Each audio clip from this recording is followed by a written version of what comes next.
I want y'all, every time you grab this ball, I want you to grab this ball and go, opportunity, right? Every time you lace them up, I want you to lace them up and go, this ain't just about a game. This is about opportunity. And each generation, if you pay attention, Martin Luther King, you pay Medgar Evers, you pay attention, Malcolm X, Marcus Garvey, each one of them allowed us to go a little bit further. Like I make over $100,000 to talk for an hour.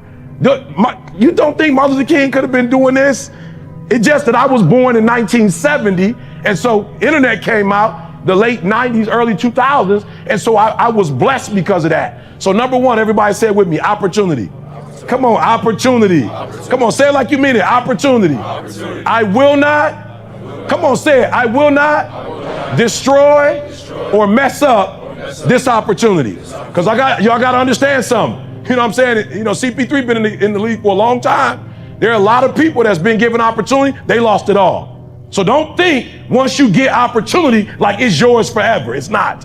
When you get an opportunity, you got to steward that opportunity. Like, okay, so I don't know, but he gave 110, 15, 12. All right. And the one he gave 10 took care of the 10 and he gave him more. The one he gave 5 took care of the 5 and he gave him more. The one with 2 did not take care of the 2. So he took the 2 from him and gave it to the one that had 10. Listen to me very closely. This is a phenomenal opportunity. 10 years from now, 20 years from now, 30 years from now, your whole family can be set straight if you take advantage of this opportunity. On 3, opportunity. 1, 2, 3. 1, 2, 3.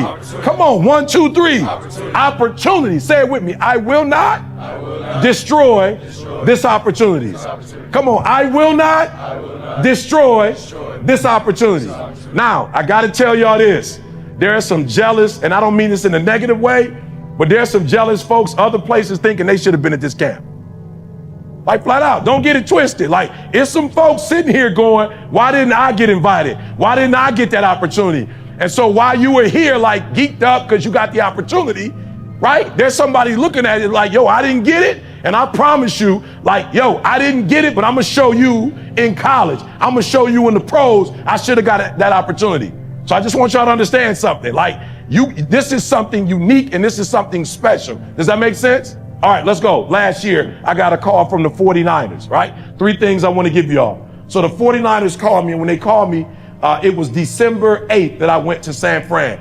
On December 6th, they were 6-6. 17 games, 6-6, right? So they brought me in and was like, yo, E, if we gonna make the playoffs, we got to win at least 4 or 5 these, like we got 5 more games. We got to win 4 or 5 games, right? So I'm in there talking to the dudes, and I'm like, look, let's just be real.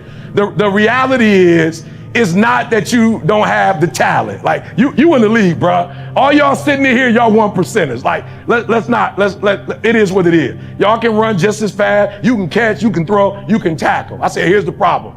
Y'all 6-6, not because y'all don't have phenomenal skill. The problem is you got average will, right? Make sure you write that down. There's 2 things you need to do to take advantage of this opportunity and be a dog. You need phenomenal skill and you need phenomenal will. You need both, right? Now look, the first one, God gave it to you.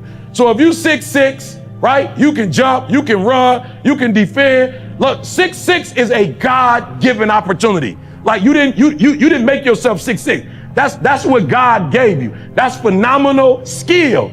But to make it in this league or to get to the league, I'm telling you, you gotta have phenomenal will. Now sometimes, all right, my sister get mad at me, but my middle sister went to Michigan. All right, she had phenomenal skill. Academically, the girl was tough. She went to school as an engineer. I tell my little sister all the time, like, yo, you were smarter than me. Like, you know I love you. I worship the ground you walk on. But because you had phenomenal skill, sometimes you didn't necessarily have that will. You didn't have that dog, right? And I wasn't smart as you, but I passed you up. Why? Because I had that dog. I had that will. I had that determination. I don't care that I can't read or write. Like I failed English twice in college. I still got a 4-year degree. Took me 12 years, but that dog, that will. I said, if God gave me the ability to get up, yep, it might take me 5 days to do what it take you to do in 1 day, but I'm gonna do it in 5. It may take me 4 weeks to read a book that you could read in a week, but I got that dog. And guess what happens? If you don't have phenomenal skill, but you got phenomenal will, you can make up for skill. All right, I want y'all to know that. So number one, you need two things. You need phenomenal skill, but you also need phenomenal will, right? That's important. So the 12-year, 4-year degree took me 12, turned into the master's, which turned into a PhD. Somebody say, bro, if you fail English and all master's and PhD is reading, how did you do it? I walked that joker down. I walked it down. No TV. All right, put that down because you're going to catch that. Sacrifice. No TV. Look, I'm going to be real with y'all. Like, and I just started catching up, right? I literally missed Friday, next Friday. I missed everything. Like all the black TV stuff, I missed it. Boomerang, I missed everything. Like my boy's like, how you black and you ain't never seen Fridays before? Like, how you black? I was like, bruh, I went in the dark, y'all. I went in the dark for 10 years. I ain't watched no TV. I ain't listened to no music. All I know at that time, I just knew like Biggie's hottest stuff or Pac's hottest stuff. I didn't know the songs that was on the album. I sacrificed like 10 years to catch up with everybody else. Like for real, ADHD, I had a learning disability when I was younger. Like I overcame all of that with that dog. I overcame all of that with will. So I cut the TV off. I cut off intramural sports. I cut off everything. Other than church, I cut it off. Other than God, I cut it off. I'm up at 3 o'clock in the morning praying, and after that, I'm reading, I'm studying. Look, I was 24 years old. I bought a dictionary. I bought a thesaurus, and I was learning words. Listen to me very closely. Two things, skill and will. And I told them boys at the 49ers, I said, listen to me. Y'all got to win at least 4 out of these 5 games. I know y'all got it, but you lost that dog. And let me tell you why you lost the dog. And I said, let's go outside and look at these cards. Flat out. I'm like, let's go look at these cards. You lost your dog. You lost that fight. Why? Because you just prayed for a car and you got it. You just prayed to make millions and you got it. You just wanted your mom in the house. I said, listen to me. Everything you've ever dreamed of, everything you ever wanted, you got. So when you play the game on Sunday, you ain't got nothing to play for. Like you only had a small dream. You had a dream of a house and a car and to take care of your mama. All that is done. So what you playing for? What you playing for? You ain't playing for nothing. That's why they beating you. That's why they taking advantage. That's why you 6-6. You're not 6-6 because you can't make it to the playoff. You 6-6 because you lost that dog. All y'all playing with on Sunday is phenomenal skill. All y'all got that. But to go to the Super Bowl, you got to have that dog. And so do me a favor. Everybody stop right now and write something else down. And they all start writing their stuff down. And guess what? They won 4 out of 5 games. Here's what I told them. Every year I take a group of kids to the Super Bowl from the hood. So I took 20 kids to the Super Bowl. I said, we gonna be at the Super Bowl. I'm hoping y'all gonna be there. I made it, they didn't make it. But they got to the NFC championship game. One of the last drives, my man had the interception and he dropped the interception. Game would have been over with. 49ers would have been in the Super Bowl. Right? I wasn't mad at him. I told him we're gonna try to do it again next year, but listen to me very closely. 2 things I told him. Phenomenal and phenomenal. Come on, phenomenal and phenomenal. You got to have both, right? One more time, phenomenal and phenomenal. The first one, who gives it to you? The second one, you got to work for it. God ain't giving that one to you. God don't give you dog. God can't wake up for you. God can't wake up for you. God can't make you say, when I don't feel, somebody asked me the other day, bro, they was like, what's discipline? I'm like, look, I got a GED. Let's keep it real. Discipline is doing what you said you were going to do when you don't feel like doing it, when you felt like doing it in the first place. That's all it is. When you first start playing this game, when you fell in love with it, you were just like, let's go, let's go, let's go. But then stuff going to happen, right? And so why am I still good as a speaker? Because even when my wife got MS, I didn't lose that dog. When my wife got MS, I really went harder. Like, she ain't gonna be able to work again. She don't need no more stress. Like, I gotta dig deep now and go a little harder. When my mother-in-law was diagnosed with stage 4 cancer and it spread through all her body, I actually went harder because I said, you gonna live, but you ain't gonna be able to work again. I actually went harder. And what I'm telling y'all, number 2 is this. You gotta discipline yourself, and you gotta learn that when you don't feel like it, you must still do it or actually go harder when you don't feel like it. Because out of 365 days, there are going to be days you don't feel like getting up. There are gonna be days you don't wanna work out. There's gonna be days you don't wanna watch film. There's gonna be days that you don't wanna practice. There are gonna be days you might not even wanna play. There might be days you don't even feel like getting in the game. But listen to me very closely. Champions, if you want to make it to the next level, it's not about money. It's not about what you wear. You start separating the boys from the men. Listen to me. All of us can go buy a car, but all of us can't get up in the morning and grind through trials and tribulations. My son playing football broke his femur. Listen to me. I went harder because okay, write this down. Please write this one down. You got to have private wins. You got to win in the dark before you can win in the light. Write that one down. So if you're going to separate yourself, growth is the greatest separator between men. As you grow, right? You see CP3, leadership, growth. You see the way he handles himself, growth. Like you see, like I don't know if he know, but my wife, was watching. Tab, she became a vegan. She like, let's go. I'm like, all right, give me a couple months, boo. I feel you, boo, but you go first. you go first and you show me how it's done. I'm coming right behind you, but I just need, that's next level. That's saying that although I'm already great at what I do, I'm ready to dig deeper. I'm ready to do something. I'm ready to make another sacrifice. I'm ready to go somewhere everybody else ain't ready to go. Why? Because I'm ready to take it to the next level. So I'm asking you, what sacrifices are you willing to make? Everybody want what you want. Everybody want to go to the league. Everybody want to take care of their family. Everybody want to be a celebrity or whatever you want to be, right? What are you willing to give up for it? What are you willing to sacrifice, right? On the road the other day, we hit Florida, the Gators. Right after that, we hit Ohio State football. Right after that, Minnesota Gophers. Then we hit the Vikings. And then I celebrated 32 years of marriage. Gave my wife 2 days at the Mall of America. She was like, you smart. You don't even want to spend time with me. You knew what to do. I'm like, go for it. I got you. I got to take a break. Like, I don't have the stamina she had for shopping. Boom. Then I came right here on my way back, coming back for the Rams on Monday. You sacrifice, y'all. East Coast, West Coast. I'll do whatever it takes to keep this lifestyle. Does that make sense? So I want you to write in your phone right now, what are you willing to do to keep this lifestyle or go to the next level? Put that in your phone. What are you willing to give up? What are you willing to do? What sacrifices are you willing to make? Are you hearing what I'm saying? I'm saying that those of you, your bank account will look different if you stop being fake. God can't bless you while you fake. You would already be in a relationship if you stop being fake. If you would have just told him who you are off the cuff, he would have accepted you. But you thought you had to be fake, and the fact that you was fake and he caught you in the lie, that's why he ain't with you. If you just would have told him off the cuff, this is what you getting, he probably would have been like that.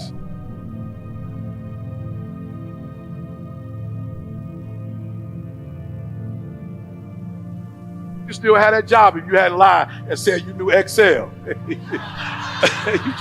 You just should have said you don't know Excel, but you need the job though. You didn't went in on Excel. You didn't even know Excel. You done got fired. They gave your first week. They were like, all right, we got this Excel spreadsheet. You like Excel. On your resume, you put you was Excel'd out. Listen to what I'm trying to tell you. I'm trying to tell you, most of us are so desperate. Most of us are crying to God. Most of us are saying we're not where we want to be. And God is saying you're not where you want to be because you fake. You a phony. You're trying to pretend to people to be something you're not. That if you would just be honest, you would be further along. Praise God. How many in this room for me before we get into the word? How many of you going to make a commitment that God, from this day forward, I want to feel comfortable being honest with you if I can't be honest with nobody else. As of today, just come on. I want to help you. I'm not here to preach. I want to help you. How many of you are just honest? Amen. Is that all right? I want you to be comfortable being honest. So what I want you to do right now, I want you to think about your life, and I want you to think about a part of your life that could be where you could be further along the road less traveled. Further along the road less traveled. I want you to think of a part of your life like, yo, man, I should be further than where I am right now. I'm not where I'm supposed to be. And I want you to take ownership. Now, Jeremy gave me a new word today. Jeremy said extreme ownership. And that's what I want you to do. From this day forward, you're about to go to a whole nother level because you're about to take what? You about to take what? Come on, you about to take what? Listen to me. We connected to God, y'all. We don't have to be fake. We don't have to be fake anymore. I wanted to free you up. I remember when I used to be fake. I remember when, and I wasn't trying to be fake. I just felt I wasn't going to be accepted if I wasn't who they thought I was. Does that make sense? So I was what I thought you wanted me to be so that you could accept me. And then God says that you're trying to be something that you're not, so you're never going to be accepted. So just be whatever you are. Nobody's preaching to you to be something else. I'm telling you that when God created you, he had something in mind. We need to be that. I remember Trey Hayden used to tell me all the time, you're minor in your major, you're majoring in your minor. I used to be like, what in the world? He like, bruh, you need to be more. I didn't realize that God did take me to Oakwood, but he didn't want me to take the same path that many of my friends that were in theology. God wanted me to go back in the world. So I looked forward to my boy because it wasn't this is what God always had for me. But there was a time where I would be what Trey or Irv wanted me to be, because when I wasn't that, it didn't seem like they accepted me the same way they accepted me when I dressed the way they wanted me to dress, when I talked the way they wanted me to talk. And perhaps if I would have just been myself, they still would have accepted me. I just felt like they wouldn't accept me if I was myself. And so I pretended to be something I wasn't. And I wasted a whole bunch of time because I ended up coming back to myself. And we still cool. Irv was just at Michigan State. We still cool. So God is saying you don't have to be fake.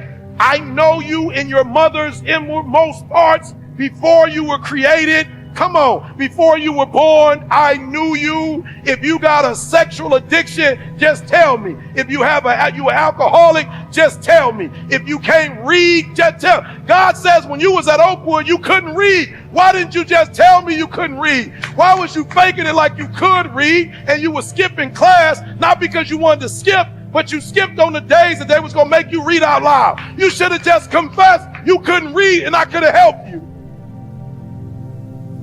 I'm just telling you, some of you in this room, man, God got so much for you and you can't get it because you're being fake. So I want you to think about an area. Go back to the definition. I want you to think about an area according to the word forward where you can go forward. The adverb, in the direction one is facing or traveling toward the front. I press toward the mark of a higher. I press toward. Don't nobody press backwards. You don't press backwards, you press forward. And there are those of you in this room, because of what you've been through, you are quitting, you are giving up, you are surrendering. That is not God-like. That is not a characteristic of God. God didn't give you that. The enemy told you to be by yourself. The enemy told you to be lonely. Why? Because when he rejected God, he ran from God. Don't you run from God. Don't you run from your calling. Don't you run from your gift. Don't you run from the struggle. That struggle is meant to make you stronger. That struggle, let me tell y'all something, I'm just being 1,000. When God gives you a gift and you in that gift, man, you could be so arrogant. I never knew I was going to be this. God is so smart that he knew I was going to be this. Oh, y'all missed what I just said. God knew when I was a high school dropout, when I was living in abandoned buildings, eating out of trash can, God never even saw me like that. God been saw me like this. Oh, y'all missed what I just said. I'm talking to somebody. God don't see you like your mistake. You see you like your mistake. God don't see you like that. God don't, listen to me. I got one homeboy who always want to remind me when I see him. He always want to remind me. Remember that car accident you got into when you were somewhere, being somewhere you were? I'm like, why does he always want to remind me? God don't even remind me of that. Every time I see my man, that's all he want to talk about. But I get it though, because I'm walking in my gift. I guess that's offend you. So you got to try to always remind me of the worst part of my life, because you don't want to accept the great part of my life.